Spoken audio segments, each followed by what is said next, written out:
Fala pessoal, beleza? Então eu vou fazer uma espécie de uma videoaula aqui, ó, para vocês não perderem mais dinheiro nessa questão de Motorolas que carregam lento, beleza? Eu vou usar como exemplo aqui um Moto G8 Plus, tá? Ele chegou com a seguinte situação para mim. O cliente lá falou pro lojista a seguinte situação: ó, meu aparelho está carregando lento. Maravilha. O que foi tentado ser feito pelo lojista?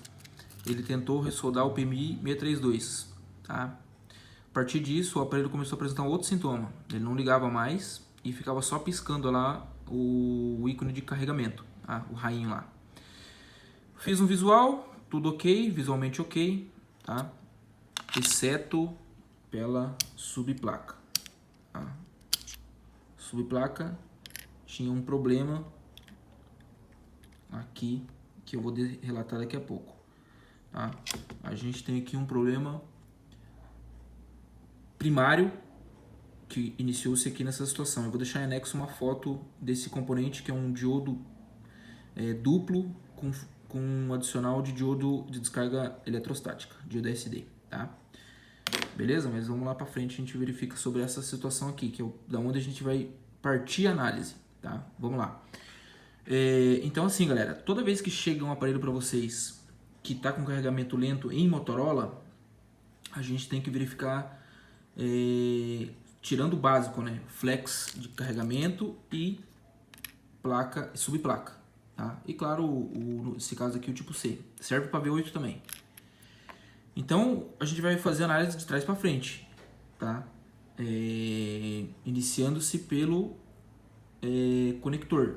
Tá? Pelo conector de trás para frente, porque eletronicamente falando, de trás para frente, porque o circuito de carregamento final está aqui, né? Então a gente vai começar a análise através do que a subplaca nos dá. Então eu vou abrir o esquema aqui, ó. Aqui eu tenho o esquema da subplaca, tá? Tipo C. Então os terminais mais importantes do tipo C são, tirando, lógico, o pino de mais B, né, o mais 5 volts, tá? Ou mais 9 volts, turbo power, e os terras, né, evidentemente. Depois, na sequência, a gente tem os pinos CC2 e CC1, tá? Só que esses são os mais difíceis de acontecer nesses modelos aqui, tá? Esses CC1, CC2 dá mais problema em Moto Z2 Play, Moto Z3 Play. Nesses outros Motorolas não tenho visto ainda. Mas o que é mais comum de dar defeito é onde a gente parte para fazer uma análise e detectar o problema, são nos pinos de dados, tá? Que estão aqui denominados como USB, HS-C, dados menos, dados negativos e dados positivos. Observe que eles passam por um filtro MI, tá? Então a gente faz o que? Uma medição a frio aqui em escala de diodo e verifica qual que é a referência. Quando eu fiz a medição, eu percebi que normalmente, né, sempre eu começo pelos dados negativos, é porque eles dão os mais, é mais comum apresentar defeito nessa linha, tá? Se a referência ficar muito baixa, ele não vai carregar adequadamente, tá? Ele vai carregar lentamente, tá? Os dados positivos também é bom checar, mas é mais difícil dar problema. Diante disso, eu fiz a medição a frio aqui em cima do filtro MI e percebi que os dados negativos estavam com a referência de 0,159, tá? Então muito baixo. E o dados positivo está com mais ou menos uns 450 de referência. Então vamos seguir a linha aqui, ó, ferramenta selecionar, e vou copiar aqui, ó, USB HSDM, tá? Que a saída vem do tipo C, passa pelo filtro MI. E detalhe, ele passa por esse componente aqui, ó, ISD, que é um diodo, tá? Um cabeçamento duplo de 3 terminais, tá? Então a função dele aqui é proteger contra a descarga eletrostática quanto se ela for negativa ou positiva. Então seguindo a linha aqui, vamos para o esquema principal. Vou colar aqui. Então, beleza. Partindo lá do tipo C, passando pelo filtro MI, tendo a proteção aqui desse diodo SD, ele vai entrar onde? Passa pelo flex e vai chegar onde? Aqui no FPC principal da placa principal. Então a gente tem dois terminais aqui, USB HSDP e USB HSDM, tá? Então ele vai entrar aqui, e vai seguir essa linha aqui, ó, certo? Vou dar um zoom para facilitar. Então perceba que ele vai tanto para uma outra etapa quanto ele vai passar por esse resistor aqui, esses dois resistores, um para cada sinal, e vai para uma outra etapa, tá? Então, no nosso caso, vamos fixar aqui a questão do dados negativo. Então, seguindo essa linha, olha para onde que ela vai colar, tá? Ele vai passar por mais esses dois diodos, tá? Esses diodos, eles ficam aqui na placa, que por sua vez ficam em paralelo com os dois test points, tá? Vou dar um zoom aqui. Então eu tenho aqui na esquerda os dados negativos e os dados positivos que estão em paralelo com esses dois diodos. São diodos também de proteção contra transiente, interferência, porque aqui passa sinal digital, certo? Que é a comunicação que vai estabelecer com o computador. Seguindo aqui, voltando aqui no esquema, novamente prosseguindo, aí, vamos aqui de novo, aí ó, aí ele vem aqui ó, uma parte muito importante para você poder resolver o problema. Perceba que não tem nenhum capacitor, não tem nenhum tipo de problema que possa afetar a alteração do sinal, a não ser que ele alterasse para um valor acima do nominal. Ou seja, se houvesse capacitor na linha, aí você buscaria esse capacitor na linha que pudesse ter alterado o sinal, a referência dele, de tal maneira que a referência dele diminuísse. Tá? Então, se tivesse capacitor na linha, aí, como eu falei no começo, que a referência estava muito baixa, aí você ia primeiro verificar os capacitores, para ver se eles estavam com fogo em curto. Como não tem capacitor na linha, aqui na placa principal não tem, e nem lá na subplaca, já se descarta essa situação. Tá? Perceba que esses resistores aqui, ó, eles são de 0R, então ele é como se fosse um fio aqui. Tá? Lembrando que resistor, quando ele está em série com uma linha e ele é um valor meio baixo, ele serve como filtro de interferência de sinal elétrico. Tá? E ele vai para onde aqui, ó? Para esse componente que nada mais é do que a CPU, tá? Aqui, galera, é onde que dá mais problema, tá? Aqui é onde dá mais problema, a CPU. Então, se você pegar um aparelho, desde que não tenha capacitor em paralelo na linha, certamente vai ser a CPU com problema, tá? O que eu fiz? Para manter o aparelho carregando, eu tiro o resistor da linha com defeito. Lembrando, quando eu fizer isso, não vai mais ter comunicação com a CPU, com o PC. Entre o processador e o PC não vai mais ter comunicação, ou seja, você não vai conseguir mais ter a possibilidade de passar flash. Você não vai conseguir mais flashar esse tipo de equipamento. Tá? Por quê? Porque os dados aqui foi comprometido. Tá? Então, e nesse caso, só substituindo a CPU, que não convém.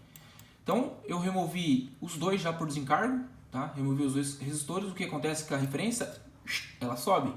Ela subindo, eu tenho novamente o carregamento funcional. Por que eu tenho carregamento funcional novamente? Vamos seguir de novo a linha aqui. Vamos voltar aqui no outro sinal aqui, ó, que é deriva desses dois aqui, ó. Desses dois. Perceba que ele passa por um resistor de valor alto, de 1 kg, tá? E ele vem ele deriva para esse nome. USB HSDP PM, Power Manager. Lembrando que o PMI, ele vai para o PMI aqui, ele trata PM como o PMI 632 como Power Manager. Tem que ficar atento às derivações aí. Então, se eu der um zoom aqui, ó, perceba que é o PMI 632.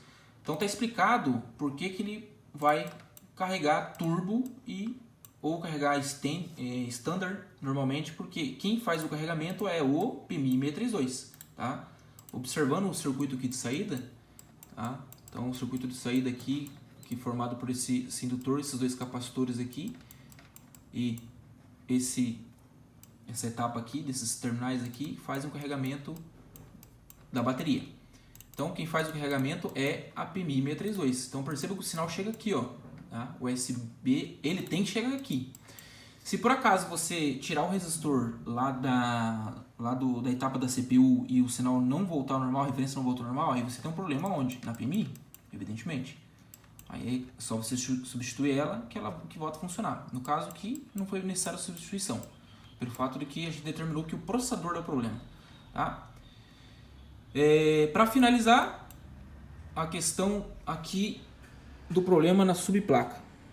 Tá? Subplaca, qual que era o problema? Como eu falei para vocês, eu vou voltar ali no esquema, aqui a gente tem, perceba, teria aqui um diodo de supressão de transiente, ESD, que está em paralelo com esse filtro MI.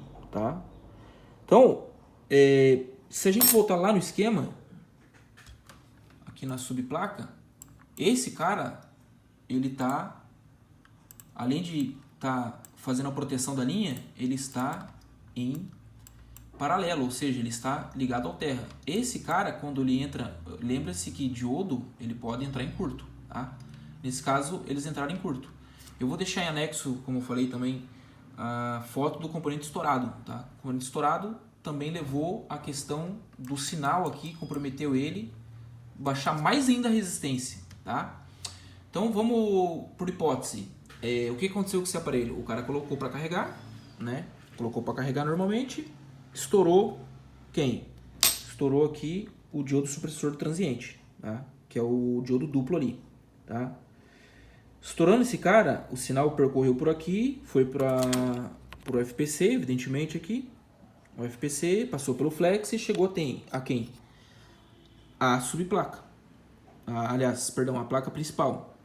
Esse cara danificou a CPU, tá? E nesse caso, o que aconteceu? A CPU começou a entrar em proteção, vide os componentes aqui, esse é o PMIC e esse é o PMI, tá? Ou seja, o aparelho deixou de trabalhar, deixou de funcionar, tá?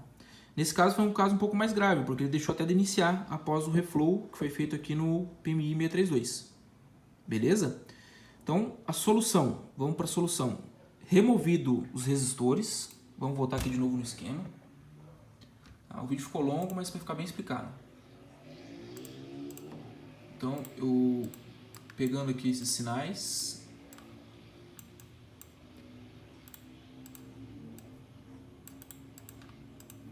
vindo aqui para o esquema principal.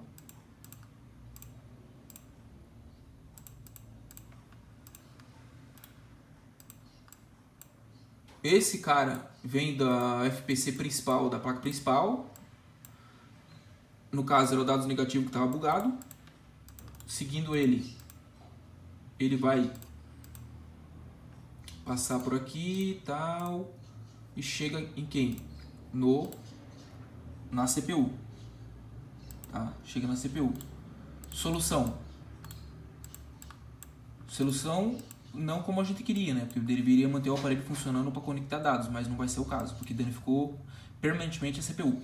Removido o R504 e o R505, eu isolo toda essa linha da direita com a da CPU, ou seja, só vai ficar em cargo da PMI 632 fazer o carregamento, tá? Então, removido esses caras, tá? Removido, evidentemente, aqui o diodo supressor de transiente, tá? Removi ele porque ele estava em curto, tá? Ele baixava também a referência, não ativando o carregamento pleno, beleza? E o aparelho voltando a funcionar, carregamento normalmente, tá? Então vamos colocar aqui.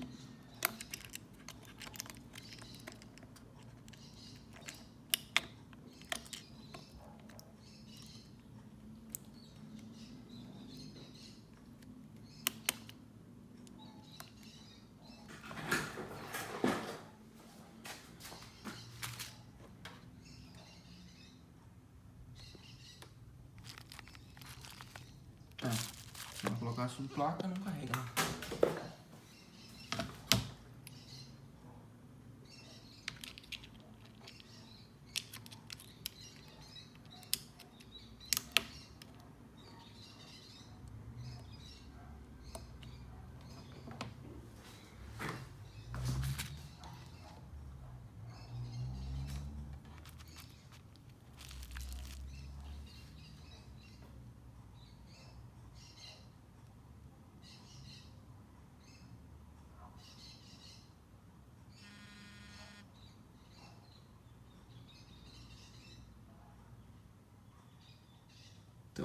Turbo Power conectado, eu estou com um carregador turbo. Diante disso, Doni.